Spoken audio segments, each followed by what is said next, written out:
Donc Patrick Coste, on est de retour. Alors aujourd'hui le sujet ça va être la santé mentale des élèves. Je vous laisse la main et puis on y va. Bon, alors, bonjour Omar et bonjour à tout le monde. Donc, c'est un sujet que vient de poser Omar sur lequel je suis susceptible d'improviser. Mais avant de me lancer, je dois quand même situer un peu quelques brides de mon parcours par rapport à cette question-là. Bon, j'ai été prof, j'ai été professeur des écoles, j'ai été professeur principal de collège, proviseur, travaillé au rectorat.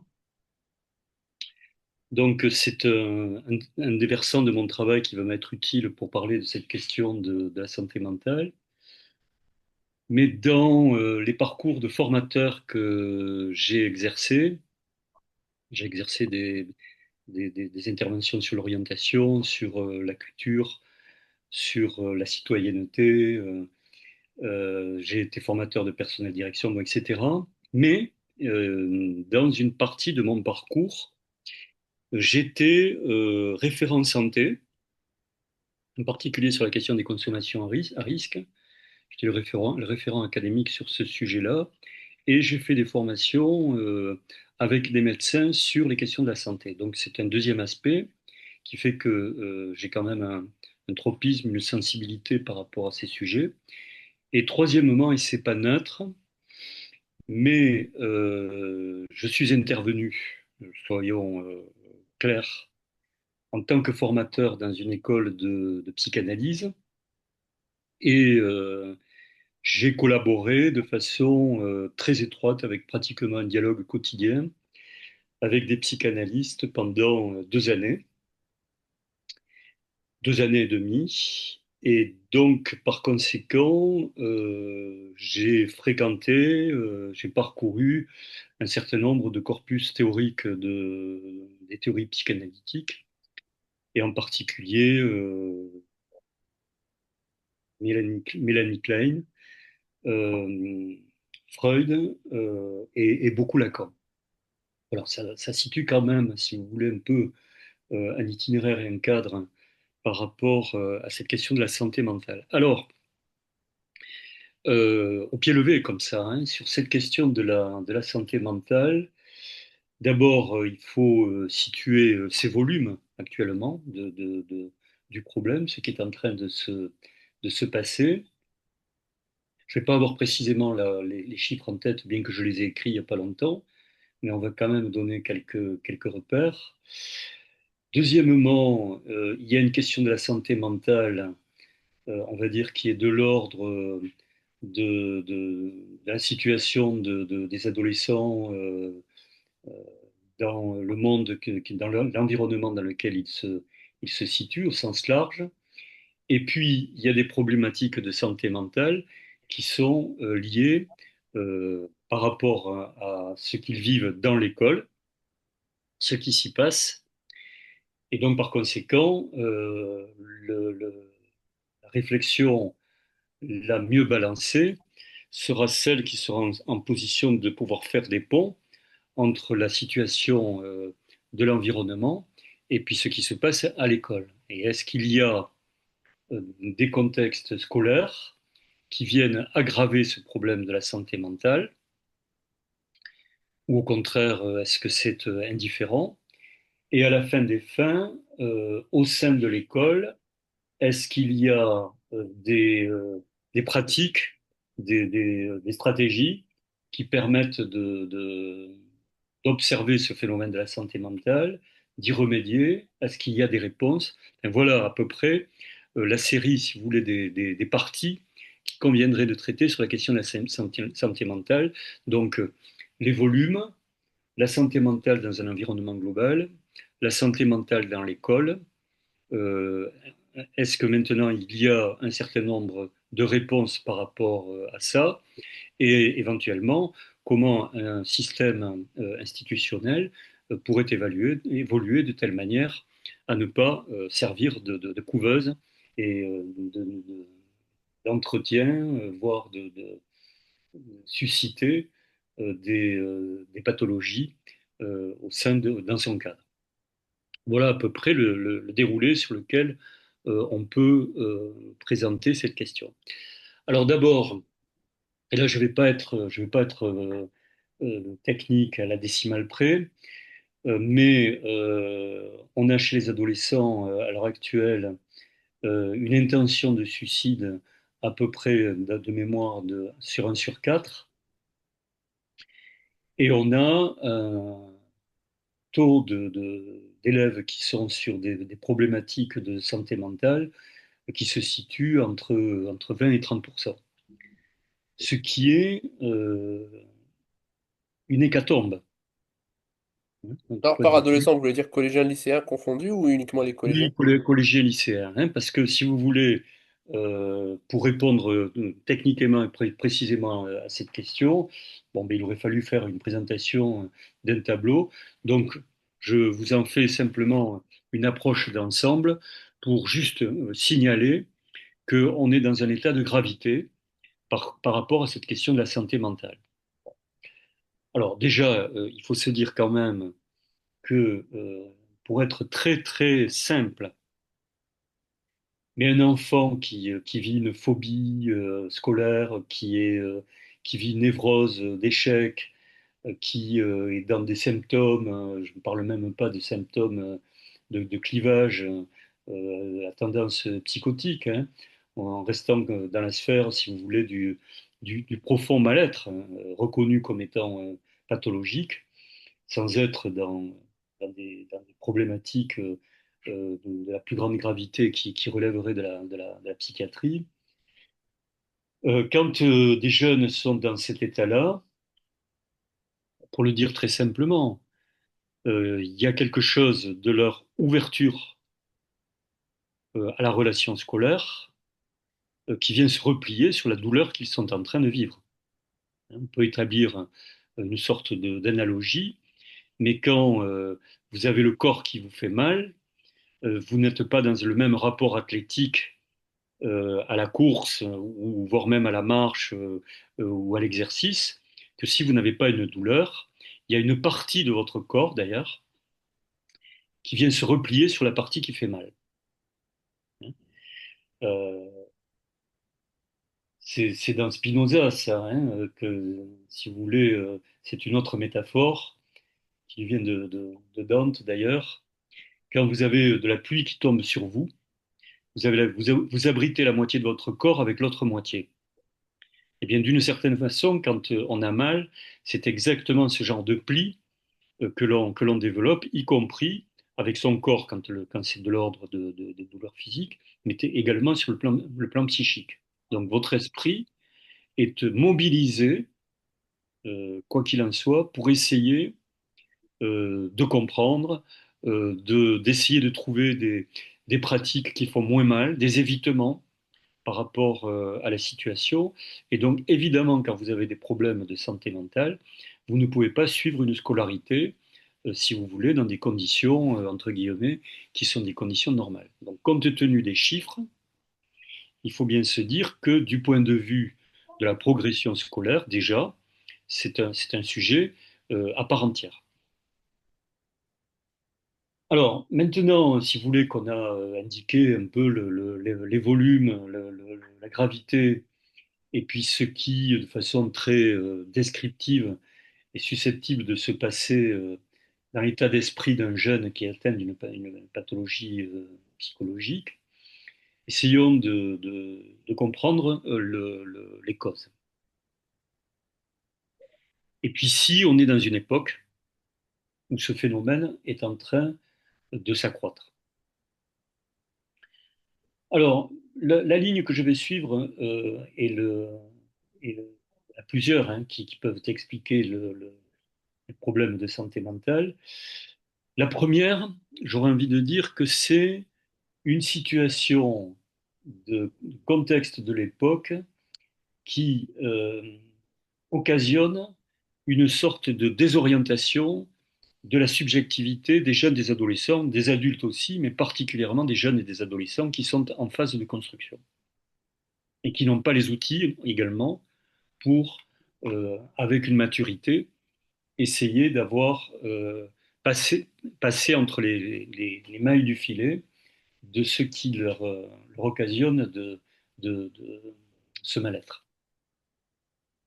Parce qu'il y a des apprendre à vivre, évidemment, qui vous permettent de composer avec votre difficulté et puis de trouver des voies, si vous voulez, qui vous permettent des solutions. Quand on est dans l'adolescence et dans l'enfance, on n'a pas ces outils et cette maturité.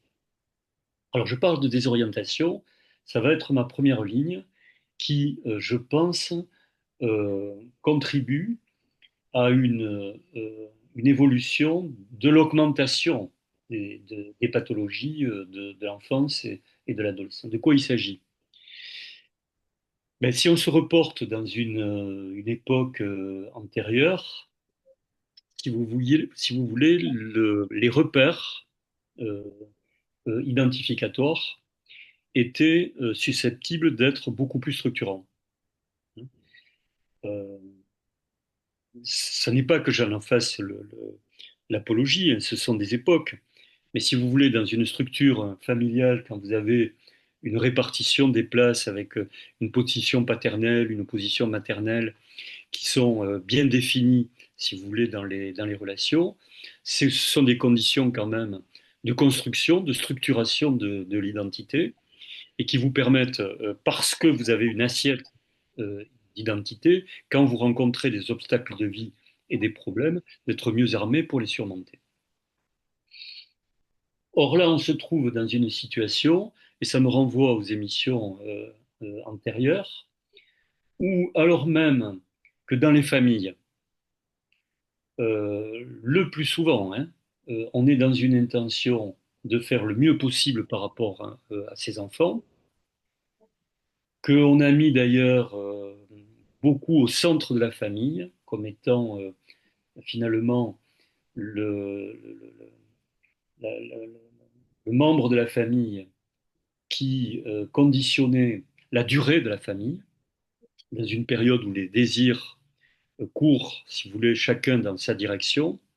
Dans la famille, l'enfant devient lui, pèse sur lui, rentre au centre de la famille et devient en quelque sorte le repère identificatoire qui permet à la famille de s'inscrire dans une durée. Donc c'est un déplacement de la position de l'enfant dans la famille. Et puis non seulement ça, mais comme je l'indiquais par conséquent dans les émissions antérieures, on est dans un mode de vie qui est un mode de vie où chacun poursuit, hein, je parlais de la logique du plus jouir de la dernière fois, par un phénomène d'économie, hein, du toujours plus, qui consiste à aller chercher toujours de la plus-value économique, mais aussi qui vient prélever de la plus-value de désir chez les êtres. Et donc, ça constitue en quelque sorte des lignes de désir qui s'individualisent, voire qui se singularisent, et qui donc par conséquent perdent de la dimension du partage. Donc pour résumer là, cette première tranche, vous avez déjà une désymbolisation des identités familiales qui fait partie de notre époque.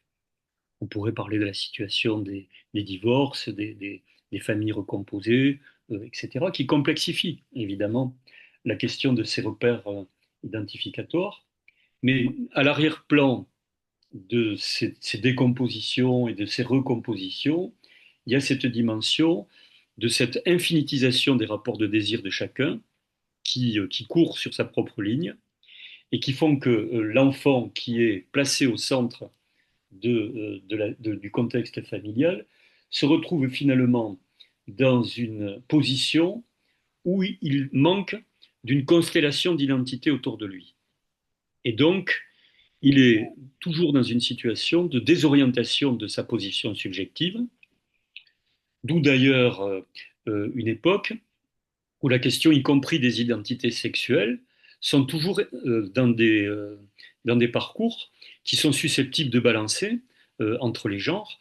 Et c'est aussi un phénomène d'époque qui, bien sûr, ouvre des possibilités sur le plan de la sexualité, mais à travers cette question de l'ouverture de la possibilité des sexualités, euh, se signale aussi une difficulté à trouver sa propre définition, sa propre identité, parce qu'on est dans cette infinitisation des possibles, sur des lignes de désir qui sont multiples, et donc par conséquent, il y a un phénomène de désorientation qui est la clé de tout ça. Donc ça, c'est en quelque sorte un contexte d'époque. Vous faites allusion à quoi? Au transgenre, Oui, au c'est-à-dire changement je le prends ici comme étant simplement un symptôme du phénomène, si vous voulez, des quêtes d'identité. Voilà. Euh, si vous voulez, y compris sur le plan sentimental, qui est quelque chose qui devient très très puissant et très important dans l'adolescence, quoi, hein, à partir est-ce que si je dis que ce que si j'essaie de traduire un peu ce que vous dites, donc vous voulez dire que dans les années 60, il y avait une seule identité qui a été imposée par la famille, il n'y avait pas de discussion, et aujourd'hui, les identités sont multiples parce qu'elles sont possibles. Il y a une possibilité d'identité à l'infini. Alors, si vous voulez, c'est un peu, on va dire, dit à coup de marteau, de le dire Hmm. comme ça, dans les années 60, les années 70, on n'avait pas le choix et aujourd'hui, on est dans un effet de multiplicité. Bon, c'est pas aussi contrasté que cela, mais il y a bien une évolution, si vous voulez, ou pour prendre notre mot, on se retrouve dans une subjectivité libérale et non pas conditionné par des finalités qui tenaient à des structurations, par l'avenir social, par la position de classe sociale, etc. Il y a véritablement des, euh, des diagonales de transversalité des identités qui viennent euh, euh, forger les subjectivités d'une toute autre façon qu'effectivement, bien sûr dans une société traditionnelle, mais déjà par rapport à la famille moderne et la société moderne, on va dire des années effectivement 50 et 60. Bon. Donc ça sera, si vous voulez, ma première élaboration finalement de terrain qui prédispose à une fragilité qui serait la fragilité de l'incertitude de l'identité, qui tient à ces modes de consommation dans lesquels on est, à cet éclatement des désirs sur le plan familial, sur ces consommations tous azimuts, où en allant toujours finalement sur une consommation, on est privé de la construction de sa demande, de ce que l'on désire. Et donc, il y a une formation de la subjectivité qui est mise en péril par rapport à ce contexte contemporain. Disons que ça devient plus difficile. Alors ça, c'est une première dimension de terrain. Bon. Ensuite, si on parle de l'adolescence, et là aussi, pour le dire très simplement, bah, c'est l'époque classiquement de tous les tourments psychologiques. Pourquoi? Parce que à la fois, on n'est pas dans la situation d'autonomie, c'est-à-dire qu'on est encore finalement dans des rapports de dépendance par rapport à l'environnement, et en même temps, on a une poussée euh, de soi pour faire sa propre différence, pour revendiquer son indépendance et son autonomie, et donc inévitablement, c'est le temps du paradoxe entre à la fois le lien euh, à des références et à des autorités, et en même temps le besoin que l'on éprouve de les dépasser, voire de les transgresser, voire de les outrepasser. Et là, à partir du moment où on est dans ces rapports paradoxaux, ça rajoute finalement à la situation de désorientation que j'expliquais par rapport à un terrain général. Hein. Donc désorientation subjective par un contexte contemporain et les paradoxes inhérents à la période de l'adolescence. Alors ensuite, comment ça pousse en quelque sorte une pathologie? Ben, une pathologie, bon, à à grand trait, hein, ça peut être une sorte de, justement, face à cette désorientation, de venir se recoder sur des obsessions. Donc, pour ne pas vivre l'angoisse de la désorientation et de la peur, si vous voulez, on va obsessionnaliser, par exemple, un travail scolaire qu'on va vouloir rendre tellement parfait que, on va se mettre dans une situation d'anxiété supplémentaire qui fait qu'on va s'y perdre. Ou bien on va développer des symptômes qui vont être des symptômes phobiques, qui consistent finalement à faire reculer par la peur, par le symptôme, l'angoisse que l'on a déjà de toute relation à une réalité ou à l'autre.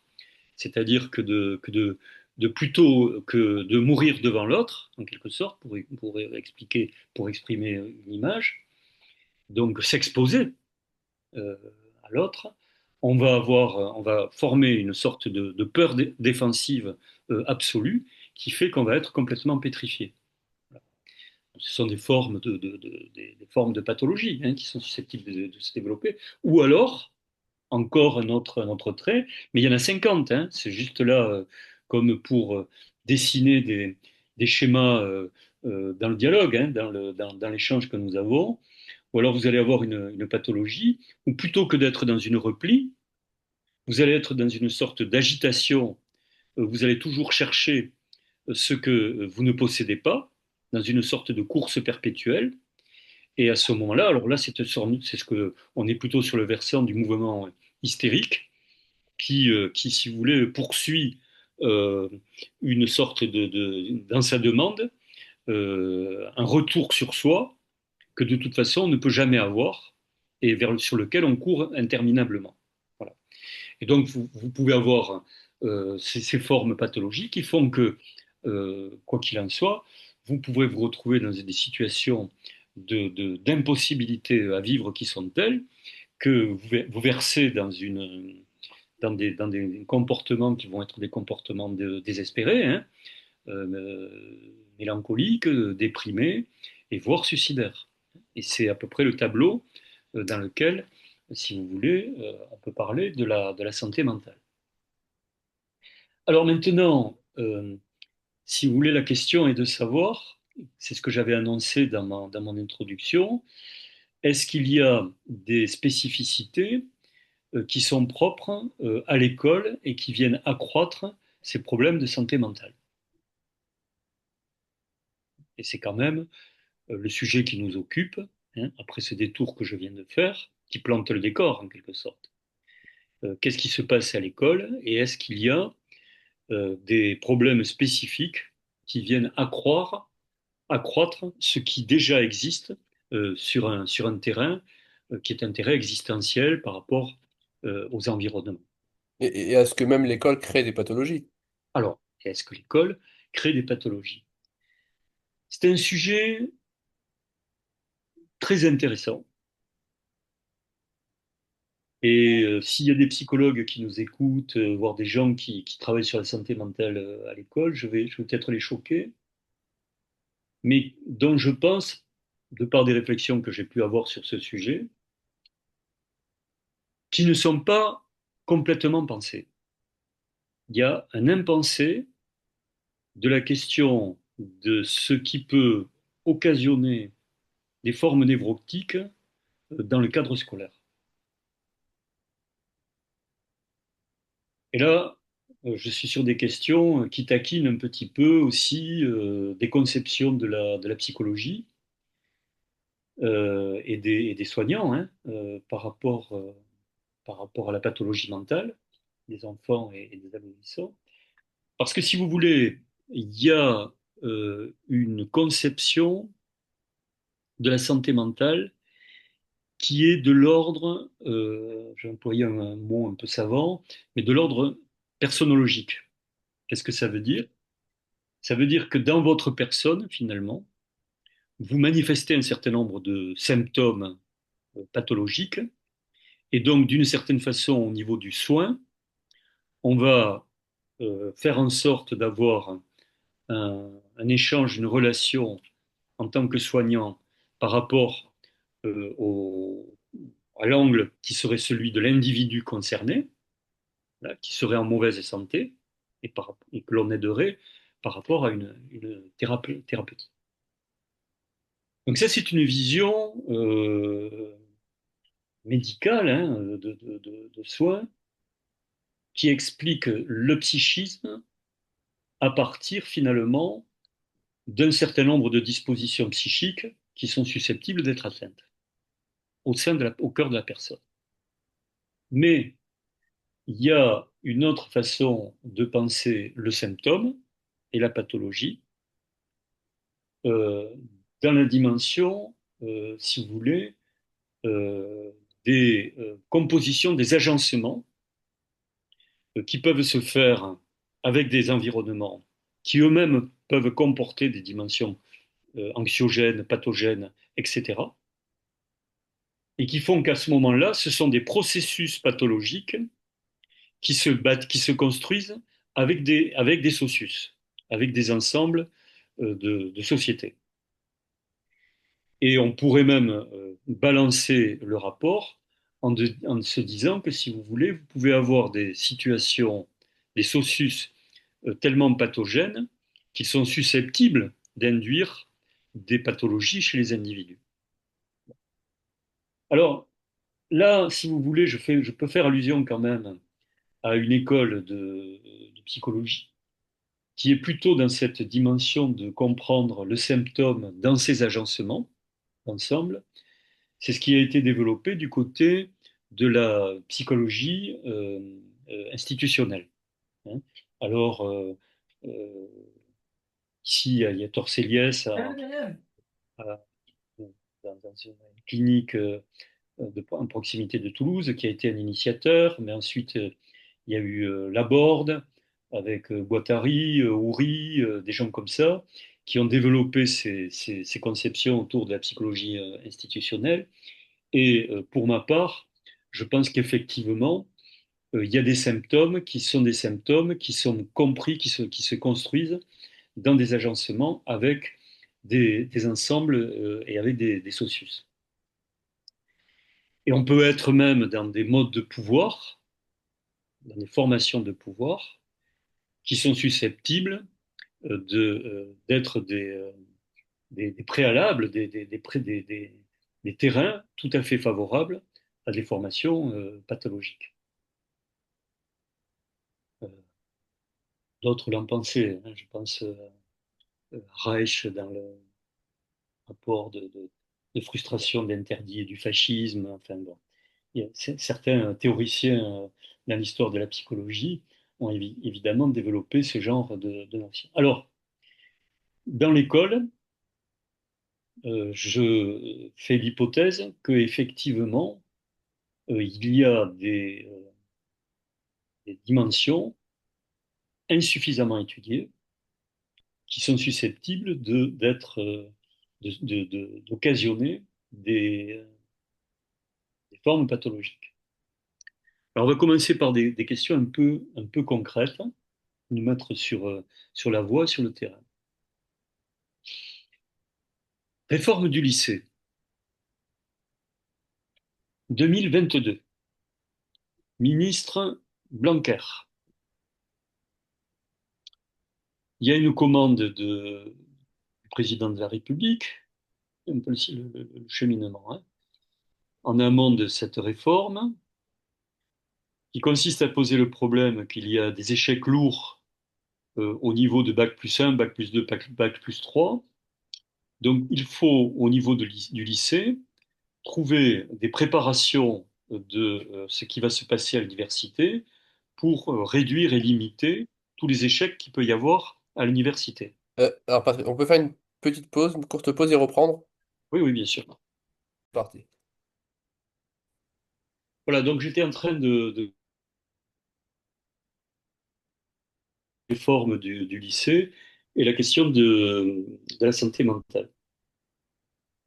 Alors, tout d'abord, Alors, donc, cette réforme, elle a été organisée pour essayer de parer à une situation d'échec sur les premières années de l'université.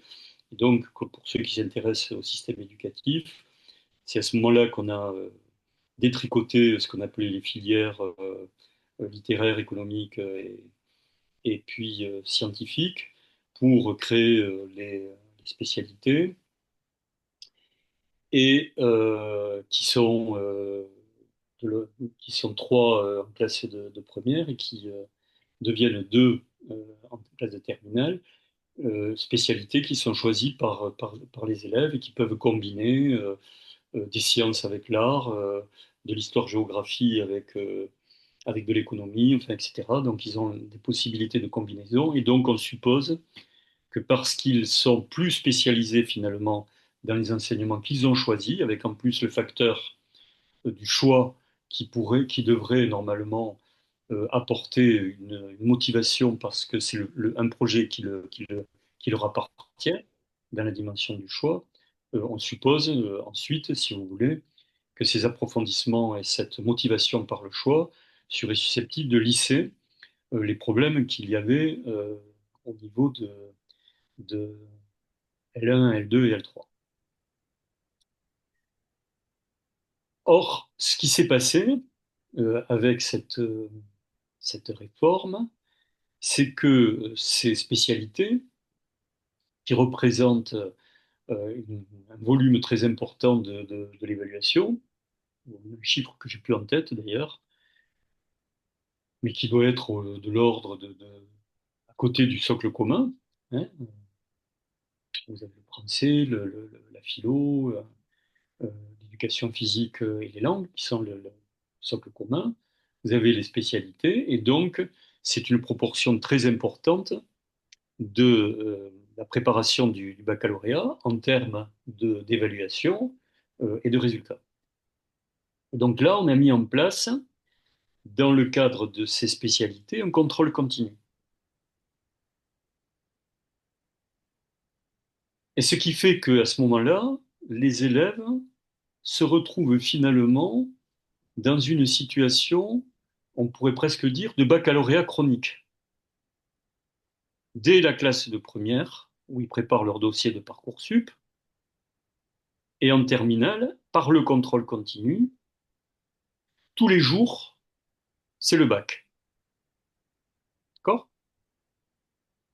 Et cette modalité d'évaluation est une modalité d'évaluation qui occasionne chez les élèves un stress. Et par conséquent, de par un certain nombre de contacts que j'ai pu avoir avec des infirmières de lycée, il apparaît que depuis cette réforme, il y a une augmentation du passage des élèves à l'infirmerie sur les motifs de mal-être, parce qu'il y a cette augmentation du stress.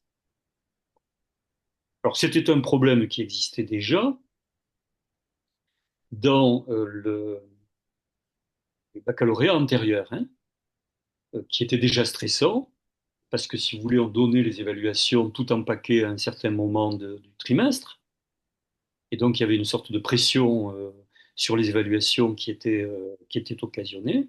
Et donc évidemment, ce sont des situations où on y joue son avenir social, ni plus ni moins, hein, à travers ces résultats. On n'y joue pas que d'ailleurs son avenir social, on est placé en situation d'être jugé. Donc, autrement dit, l'évaluation, c'est une situation qui est extrêmement sensible sur le plan narcissique. Vous êtes Ah, entre mais les mains. Patrick Coss, on vous dira, alors moi je me fais un peu l'avocat du diable, on vous dira, mais ça a toujours été comme ça et c'est une bonne chose d'être mis sous stress Alors, juste quand même, et qu'il faut les préparer à l'avenir. un indicateur, hein. Il y a des études qui ont été faites. Il se trouve que le système scolaire a été repéré comme étant celui le plus stressant, un des plus stressants au monde. Chez les Asiatiques, là, en ce moment, pour des raisons qui tiennent à l'importance et à la fonction de l'école dans la société pour les familles, Il y a également des pressions qui sont terribles, hein. Je pense en Corée du Sud, où il y a un fameux pont des suicides. Mais quoi qu'il en soit, nous avons dans le système français des modalités d'évaluation qui font que elles sont vécues de façon très stressante de la part des élèves et elles contribuent très très largement, ces évaluations, au stress particulier qu'il peut y avoir en France. Et est-ce que c'est pas Alors, lié aussi au fait qu'en France, on donne beaucoup d'importance au diplôme, si on compare alors, à la situation américaine, par exemple? par rapport à la situation américaine, ça c'est vrai, hein. Euh, j'ai déjà entendu dire des chefs d'entreprise américains, si vous restez longtemps à faire des études, vous êtes dans un parcours de contre-performant par rapport aux qualités que demandent le, le- le- les pratiques d'expertise pratique qu'on doit avoir dans l'entreprise. Donc, euh, certes, il y a ce phénomène, hein. Oui, il y a un phénomène dans l'école française, d'ailleurs ça avait été étudié par François Dubé, d'un trop d'école, et donc d'un trop d'importance par rapport au diplôme, qui va déterminer toutes les trajectoires de vie. Alors ça, c'est tout un système, hein. C'est extrêmement difficile à comprendre dans toute sa latitude, parce que ça veut dire que il y a tout un système des grandes écoles qui sont un des critères de la sélection des meilleurs en France, système qui n'existe pas ailleurs. Il y a un phénomène de la construction du savoir et de l'académisme également porté par le phénomène des institutions et des discours académiques, qui font qu'il y a un rapport de savoir où on sait ou on ne sait pas les évaluations. Et donc c'est un rapport qui est un rapport frontal à l'évaluation, à l'académisme, euh, à l'évaluation, euh, à l'académisme et au diplôme, donc, pour reprendre les trois termes, qui est véritablement une confrontation de réel, qui dans tout le parcours scolaire est susceptible d'occasionner des stress. Et la France un écosystème particulièrement anxiogène pour les élèves. Et le contrôle continu, donc, du baccalauréat a été un des effets pervers de cette augmentation de la santé mentale dans les lycées. Ça m'amène à dire que quand on fait une réforme, il suffit pas simplement d'avoir un concept en tête en disant on va créer les conditions d'un approfondissement avec des spécialités pour que quand ils arrivent à l'université, ils y soient mieux préparés. Il faut comprendre les transversalités, justement, par rapport à une orientation que l'on donne dans un système, et en sous-peser tous les effets pervers. Et le moins que l'on puisse dire, c'est que sur cette réforme du lycée, cet effet pervers n'a pas été étudié, et à mon avis, c'est son principal défaut à cette réforme. Elle n'a pas que celui-là, hein. Il y en a d'autres sur les mathématiques, sur le calendrier qui avait été organisé avec Parcoursup, etc. Enfin, je pourrais faire toute une série des défauts de cette réforme, mais sur la question de la santé mentale, c'est évident. Donc voilà un exemple, hein. Ensuite, si vous voulez, il faut bien se dire que dans l'état actuel des choses, la relation de professeur à l'élève, c'est-à-dire justement, on en a parlé les jours précédents, la relation d'autorité des élèves dans le groupe et dans le groupe vis-à-vis du professeur est aussi une relation qui peut être facteur de, de formation pathologique. Dans des situations, c'est moins vrai aujourd'hui, mais dans l'école un peu ancienne, il pouvait y avoir des comportements d'enseignants qui étaient des violences symboliques très très fortes. Je vais vous donner un exemple. Quand moi j'étais en classe de quatrième, j'étais une personnalité un peu rétive à l'école. C'était en quelle année, ça? On était là en 74. Yeah. 74, je Ah, pense, hein. on est après mai 68. On est après mai 68 quand même. Mais on est après mai 68. Et je me souviens d'un de mes enseignants en mathématiques qui regarde mon cahier, j'étais au fond de la classe, qui prend mon classeur et qui jette mon classeur par-dessus la tête de tous les élèves. Vous voyez le geste. Et il y a un certain nombre de comportements d'enseignants. C'était un bon prof, hein, par ailleurs, hein. Je lui jette pas la pierre, c'était quelqu'un de très grande qualité. Et ça, c'était un geste malheureux qui était susceptible d'occasionner une blessure narcissique, susceptible d'occasionner des cauchemars. Parce que c'est évidemment une sorte de mépris qui est démontré, qui est démonstratif, qui est rendu spectaculaire dans la collectivité. C'est donc une scène très difficile à supporter. Et on ne se rend jamais assez compte, compte tenu de la sensibilité narcissique qu'il peut y avoir dans la relation entre les élèves et des professeurs, de la portée des paroles que l'on peut prononcer. C'est pourquoi il est carrément interdit, soyons clairs, sur les bulletins trimestriels, de prononcer des jugements, des évaluations qui portent atteinte à la personne. Je vous donne un exemple qui est fréquent, hein. Euh, Compte tenu de ton travail, tu ne réussiras jamais. Vous voyez. Donc ça, c'est une sorte de jugement définitif qui est porté sur l'individu, qui fait que, quoi qu'il en soit, il a une part de lui-même qui est susceptible d'adhérer à l'avis qui a été prononcé, et donc ça le met dans un état, évidemment, euh, de, de- d'impasse par rapport, C'est par souvent les rapport à ça. critiques qui reviennent hein, vis-à-vis des enseignants. On a souvent des ah, mais je me souviens de tel prof qui m'a dit que je réussirais jamais ma vie. Voilà, alors donc, il y a bien sûr toute une psychologie à avoir pour éviter ces violences, hein, qui sont susceptibles d'être occasionnées dans les classes.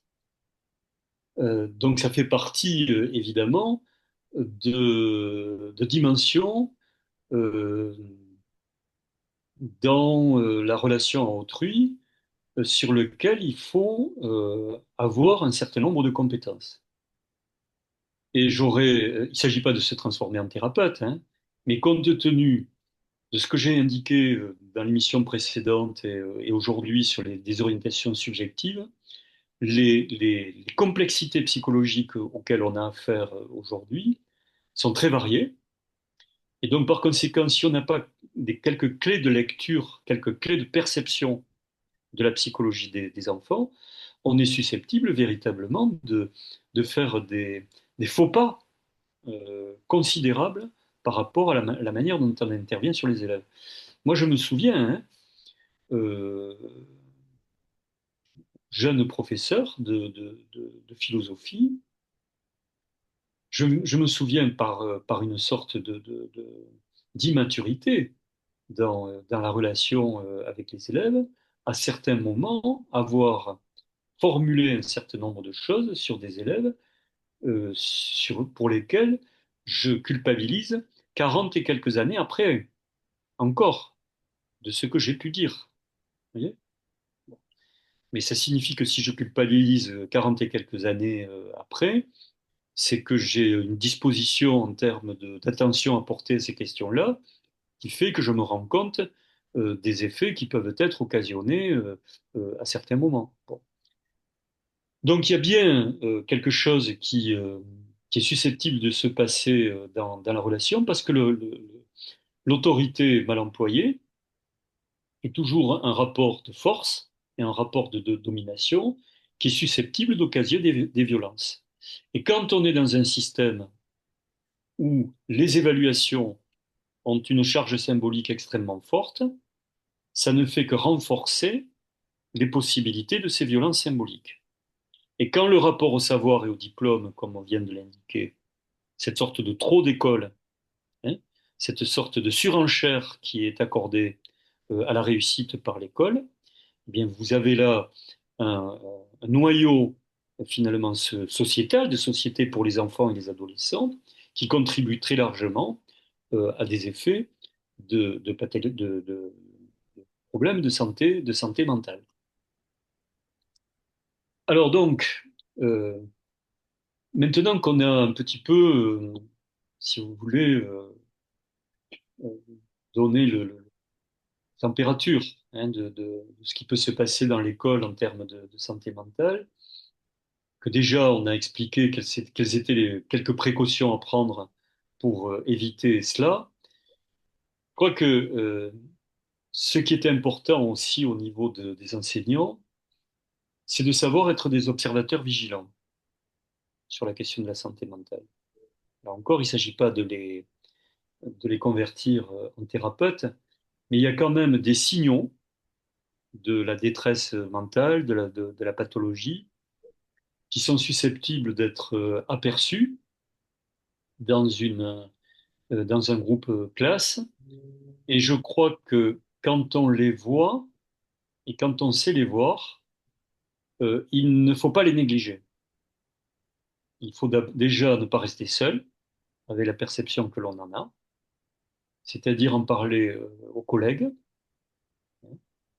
Et si il y a une convergence de la compréhension de la difficulté, il faut l'enseignant ne pas rester simplement dans son corps de professeur qui transmet des savoirs, mais il faut le signaler, hein, soit le signaler à l'infirmière, soit le signaler au conseiller principal d'éducation, soit au chef d'établissement, de telle manière à ce que il y ait une préoccupation, parce qu'il peut y avoir des phénomènes de dangerosité là derrière, et les premiers observateurs premières personnes qui sont susceptibles de faire une sorte de diagnostic de ces questions-là, hors la famille, ce sont les enseignants qui sont en première ligne. Alors je vous dirai, ce que je l'ai fait hein, en formation tout à l'heure, que j'avais fait des formations dans le domaine de la santé, ça s'apprend. Hein, c'est-à-dire, mais le problème, c'est qu'on ne peut pas faire toutes les formations, mais avoir aiguisé finalement ces perceptions par rapport à un certain nombre de signaux de difficultés de santé mentale, c'est quelque chose qui est susceptible de se former. On peut avoir une formation d'initiative locale, c'est-à-dire un stage d'établissement, où les enseignants, parce qu'ils ont rencontré un drame, par exemple, qu'ils ont vécu un traumatisme à travers un suicide, décident de ne pas avoir attendu d'ailleurs un drame, décident d'avoir une formation sur les questions de santé mentale, où on va leur apprendre comment détecter un certain nombre de signaux et quelles sont les personnes à qui s'adresser, quels sont les liens, quels sont les appuis, quels sont les, évidemment les conseils qui sont susceptibles d'être donnés. Et il va de soi que dans cette démarche-là, il y a des rapports et des implications à avoir avec la famille, qui sont d'ailleurs quelque chose avec la santé mentale qu'il faut aborder avec beaucoup de doigté. Il ne s'agit pas de dire à des parents, j'ai constaté que votre fille, votre enfant avait une névrose obsessionnelle très grave. D'abord, vous n'êtes pas en droit de le dire parce que vous n'êtes pas un soignant, hein. Et puis non seulement ça, mais je veux dire, c'est également en termes de communication quelque chose qui peut avoir des effets complètement inverses à ceux que vous avez, aux bonnes intentions que vous avez d'essayer de communiquer à la famille, avec la famille pour l'aider. Donc il y a un certain nombre de diplomatie, j'aurais envie de dire, à connaître dans la relation, en particulier quand on est dans le champ de la santé mentale. Bon, et puis ensuite, il y a un médecin scolaire, mais malheureusement, si vous voulez, compte tenu de la situation tellement carencée de la présence des médecins scolaires sur les établissements, on peut guère s'appuyer sur eux, hein. Bon, voilà. Ensuite, il faut savoir quand même que dans un établissement scolaire, il y a un conseiller d'orientation psychologue, hein, les conseillers d'orientation, ce qu'on appelait autrefois les conseillers d'orientation, ils le sont après avoir une formation à Bac plus 3 en psychologie. Donc, ils sont à même d'être aussi dans l'établissement scolaire des relais par rapport à ces questions-là. Et donc, en général, puisque de toute façon, ils ne peuvent pas prendre en charge, eux non plus, compte tenu du fait qu'ils ont 3000 ou 4000 personnes, 4000 élèves à charge en tant que conseiller d'orientation. Donc, il n'est pas question, évidemment, qu'ils fassent un suivi des élèves. Mais par contre, ils peuvent faire des liens, des relais en direction de thérapeutie, etc. Autre dimension qui est susceptible de relever de la santé mentale, c'est ce qui se passe entre les élèves. Le cas le plus, dire, le plus cruel, et qui fait partie vraiment de l'actualité, ce sont les situations de harcèlement qui sont, qui peuvent occasionner de véritables traumatismes psychologiques qui vont jusqu'au suicide, on le sait. Il y en a chaque année. Donc là, par rapport à ça, bon, il y a un certain nombre de dispositifs maintenant qui permettent, dans les établissements scolaires, au mieux de ce que l'on peut faire, d'essayer de prévenir les phénomènes de harcèlement. Mais là aussi, il convient au sein de l'établissement de créer des conditions de vie collective, par exemple à travers des animations, à travers une vie extrascolaire, hein, enfin, en dehors finalement des stricts enseignements, de voir à peu près comment se joue la vie collective, les relations entre les élèves, et que donc par conséquent, cette vigilance et ce fonctionnement éducatif sur les groupes et dans la dimension de la vie scolaire, c'est une préoccupation qui doit être développée au sein de l'établissement, ce qu'on appelle le travail autour du climat, hein, de l'établissement. Mais tout ça, effectivement, ça se construit, ça s'organise au sein d'un établissement. Ça peut être avec un foyer socio-éducatif, après, à travers un certain nombre d'activités. Mais quoi qu'il en soit, ça renvoie, ça a un retour sur la situation psychologique des enfants, hein. Donc voilà un certain nombre de réponses rapidement brossées, hein, qui peuvent être apportées par rapport à la question de la santé mentale. Mais le noyau dur de mon intervention, c'est quand même de parler de cette histoire de la désorientation subjective dans laquelle se trouvent les enfants et les adolescents aujourd'hui, les problèmes d'identification symbolique dans lesquels ils se trouvent, et les phénomènes de violence symbolique que peut occasionner l'école à travers la relation d'autorité du professeur, à travers des modalités d'évaluation dont j'ai donné quelques exemples, et puis de par une surenchère qui fait partie du système français sur les trajectoires de réussite à travers l'école, le diplôme et la réussite sociale. Et donc avec un phénomène évidemment de sélectivité dans le système français qui participe. La sélection, telle qu'elle est organisée dans le système français, est une sélection extrêmement dure.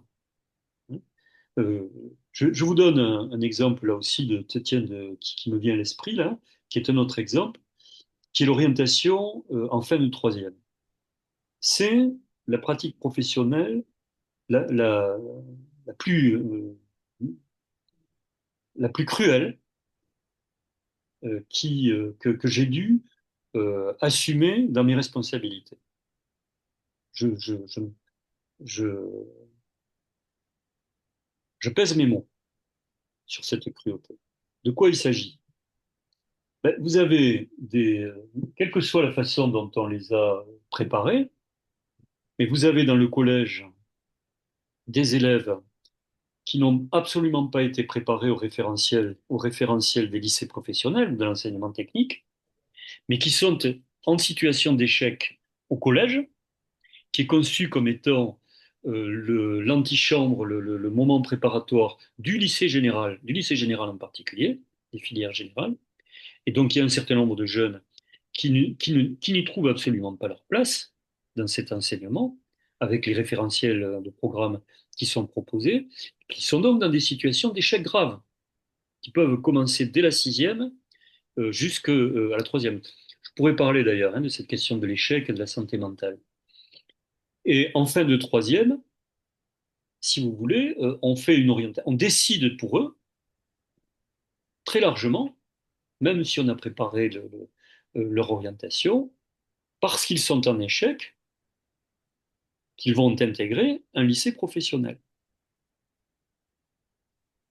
Et il y en a quand même 30% du public des collégiens. C'est un chiffre considérable, ça fait plus de 200 000 jeunes Mais chaque année. on les met, c'est-à-dire qu'il faut aussi les rentrer dans des cases. C'est-à-dire qu'il faut mettre des élèves en lycée professionnel dans tous les cas, quoi qu'il arrive, échec ou pas. Si vous voulez, de toute façon, il y en a qui sont effectivement dans un état scolaire, dans une situation scolaire, où ils ne peuvent pas suivre dans une seconde. Voilà. Donc, parce que les niveaux, parce que les conditions scolaires font qu'ils n'y ont pas leur place. Sauf que la bifurcation sur le lycée professionnel, elle s'est faite sur la base d'un échec. Et donc là, quand l'orientation se passe mal, vous avez un dialogue terminal avec le chef d'établissement qui doit expliquer à l'enfant et à la famille que ce ne sera pas possible de passer en seconde. Alors que la famille et l'enfant ne le veulent pas dans de cette façon-là. Donc c'est évidemment un rapport violent qui s'exerce à ce moment-là dans cette décision. Qu'est-ce qui se passe derrière? Bah, évidemment, il y a un certain nombre de jeunes qui rentrent en lycée professionnel qui ne l'acceptent pas. Et donc, vous avez entre 10 et 15% des jeunes en lycée professionnel qui décrochent chaque année. Ce qui est un nombre très très important. Vous voyez, il y a une logique dans tout ça. Alors, si je rétropédale sur les causes, il faudrait, alors là vraiment c'est un conditionnel que on n'est jamais arrivé à réaliser, parce qu'on valorise les lycées professionnels, mais on fait rentrer des gens qui sont en échec, chercher l'erreur. On valorise l'enseignement professionnel si les jeunes qui y rentrent sont valorisés et s'ils ont un rapport d'estime à eux-mêmes. Sinon, de toute façon, ça dysfonctionne, ça ne peut pas marcher. Bon, cette entrée dans le lycée professionnel. Et donc, si vous voulez, ça impliquerait qu'en amont, au sein du collège unique, il y ait un repérage de ces trajectoires avec une valorisation. Je mets ça très en guillemets, parce que c'est une notion, c'est par facilité que je le dis ici, mais qui aurait par exemple une intelligence technique. Mais faut-il que on repère cette intelligence technique, qu'il y ait des enseignements qui permettent de l'identifier et de la valoriser. Et à ce moment-là, se construit des continuités de trajectoire, de curriculum entre le collège et le lycée professionnel. Vous avez là un exemple d'une violence institutionnelle qui est susceptible d'occasionner euh, de la santé mentale, des problèmes de santé mentale. Non, le problème ici, c'est que tout le collège a été fait. Le collège, c'est une préparation au lycée général. Tout a été fait Oui, pour préparer le lycée général, pas le lycée professionnel. c'est-à-dire que là, il y a toute une histoire. Parce que si vous voulez, quand a été créé le collège unique, si vous voulez, il y avait deux collèges. Et déjà, il y avait une distinction entre ceux qui étaient susceptibles dans un de ces deux collèges de ensuite continuer sur le Avec les lycée. réformes Abi. Et c'est les réformes à voilà. Et en fait, le rassemblement des deux collèges s'est plutôt porté sur le collège qui préparait au lycée plutôt que sur l'autre collège. Et donc, il y a effectivement quantité de trajectoires d'élèves, si vous voulez, qui appartenaient à des parcours beaucoup plus adaptés à la situation, qui sont obligés de faire une sorte de grand saut dans une culture générale qui n'est absolument pas appropriée par rapport à leur trajectoire. Voilà. Alors, ce qui est intéressant là d'ailleurs, politiquement, c'est parce qu'à travers ça, si vous voulez, derrière tout ça, il y a toujours derrière des questions politiques. Si vous voulez, si on ne fait que de la préparation de l'enseignement, générale, imaginez qu'on fasse de l'enseignement technique au milieu. On priverait ceux qui se destinent à devenir les excellents de l'enseignement général d'une partie de leur enseignement général. Donc, quand on rassemble les élèves, on fait un choix plutôt pour les uns que plutôt que pour les autres. Vous voyez à quel point on peut créer des divisions euh, classiquement exprimées sous la forme du riche et du pauvre, là, du riche et du pauvre culturellement, mais derrière, très souvent, du riche et du pauvre sur le plan social, hein, à travers une organisation des programmes. Et de façon, si vous voulez, en quelque sorte diagonale, par rapport à cette question des ruptures qui sont liées au phénomène des sélections, vous avez évidemment des phénomènes de psychologie, de souffrance, qui sont susceptibles d'être occasionnés. Donc, je vais vous donner un autre aspect de la problématique de la santé mentale, hein. Et, je vous préviens, Omar, hein, si on dresse tout le tableau, encore une fois, on va y être jusqu'à minuit, hein, donc il va falloir savoir s'arrêter dans le propos. Si vous voulez, on est dans un système, on y a fait allusion dans une émission antérieure, où, prenons le collège unique, et regardons comment un système peut occasionner des problèmes d'ordre psychologique. On classe unique et on crée les conditions d'hétérogénéité. Donc très bien, l'hétérogénéité, on est susceptible d'avoir un travail sur les différences qui est un enrichissement, qui est susceptible également de tirer par le haut parce qu'il y a un certain nombre d'élèves qui font moteur, si vous voulez, dans un groupe. Il y a un phénomène d'émulation. Tout ça, ce sont des dimensions qui existent dans un groupe. Mais vous avez le collège unique. On donne le même produit à tout le monde. Sauf que vous en avez certains qui vont le consommer mieux et d'autres qui vont le consommer moins bien. Et là, la dimension de l'égalité se transforme finalement en comparaison soit favorable pour celui qui réussit, soit défavorable par rapport à celui qui échoue. Vous voyez. Donc, vous voyez là, c'est évidemment ce que je suis en train de définir, un concept très paradoxal.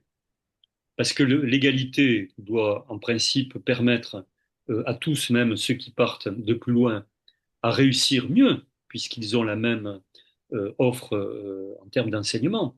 Or, l'égalité, partant sur la même ligne, est susceptible de se transformer en comparaison rivale.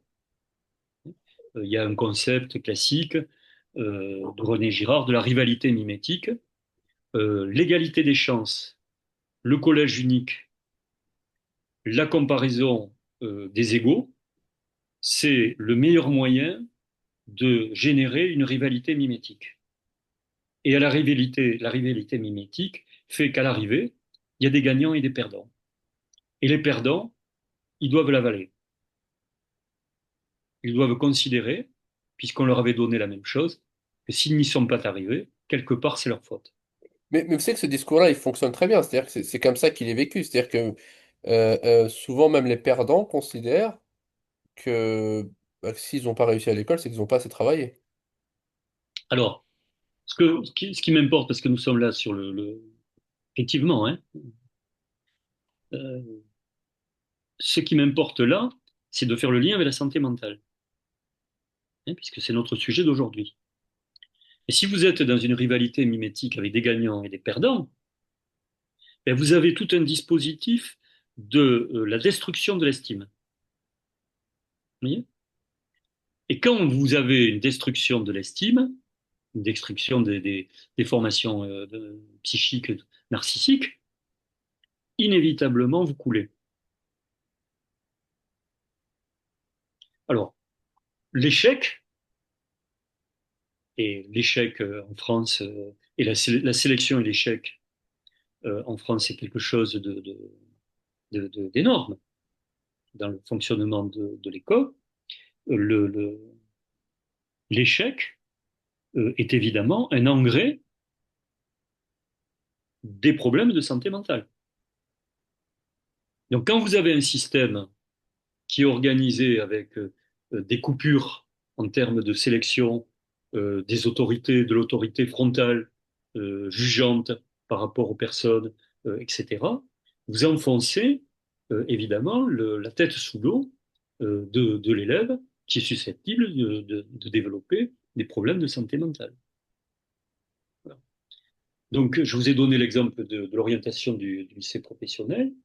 Je vous ai donné l'exemple de la situation de ce à quoi sert le collège et quelle est la sélectivité inhérente interne au collège et ce que ça veut dire en termes de réussite et d'échec.